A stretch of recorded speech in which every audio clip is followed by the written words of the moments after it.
Let's bring in Republican Senator Lindsey Graham, who serves as ranking member on the Judiciary Committee. Senator, great to see you. Thanks for being here today.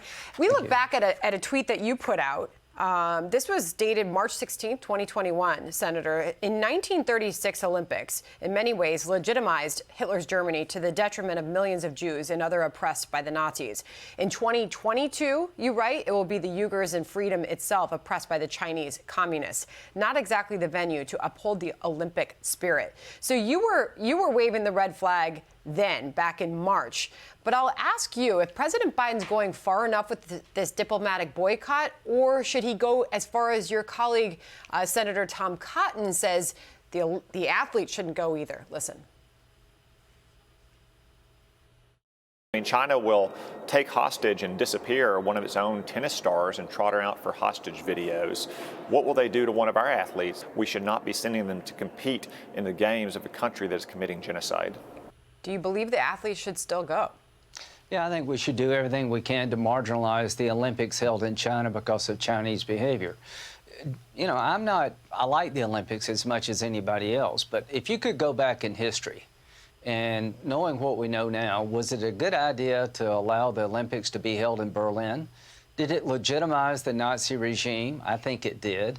If I could go back in time, you know, Jesse Owens would not be the star we know today, but if the world had stood up to Hitler and said to him, we're not going to come to your hometown and play with you while you're putting Jews in bad conditions and taking territory around you. So here's what I think China needs to understand, that if you want to be recognized by the world in a good fashion, you have to do good, not bad.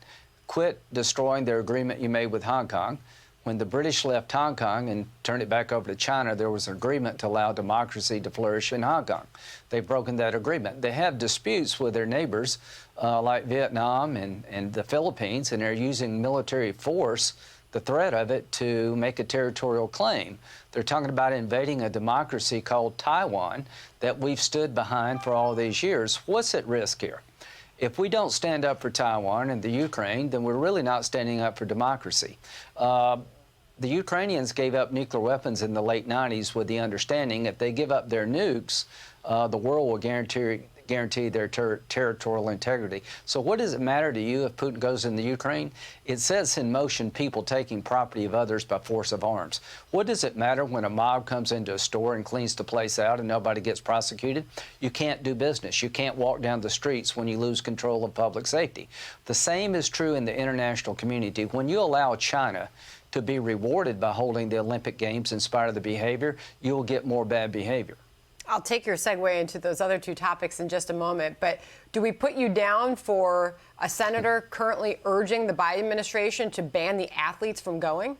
Yeah, I would encourage the world to not participate in the Beijing Olympics, not just the United States, because what you're doing is you're legitimizing a regime that's destroying the rule of law as we know it and literally has concentration camps for a religious minority. Do you really want to be on that side of history? 50 years from now, when I look back at what you did, I think you would be well served not to legitimize this regime. And I want to get to the crime you just mentioned in a moment as well. But first, your thoughts on how the Biden administration is handling Russia and Ukraine and this one-on-one that the president had yesterday with Vladimir Putin. What did you take away from it, Senator?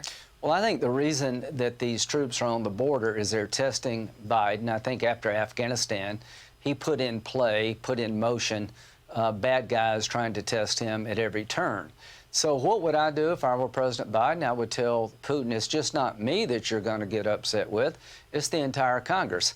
This is one area where Republicans and Democrats can work together. Democrats wanted to invade Russia when they thought they were meddling in the election. They're pretty quiet now when it comes to the invasion of the Ukraine. But I do believe there's wide bipartisan support to hit Russia hard, to annihilate their economy if they did invade the Ukraine. And if I were President Biden, I would enlist the Congress to give him some give him some juice he doesn't have today, to let Putin know it's just not me upset with you. So I'm going to work on a resolution laying out what Congress should do if there's an invasion, to let the Russians know you're just not dealing with Biden here, pal. You're dealing with the entire federal government. Very interesting, getting ahead of it compared to where we were after the Afghanistan withdrawal, when we saw bipartisan support in Congress for an investigation into how that was so botched.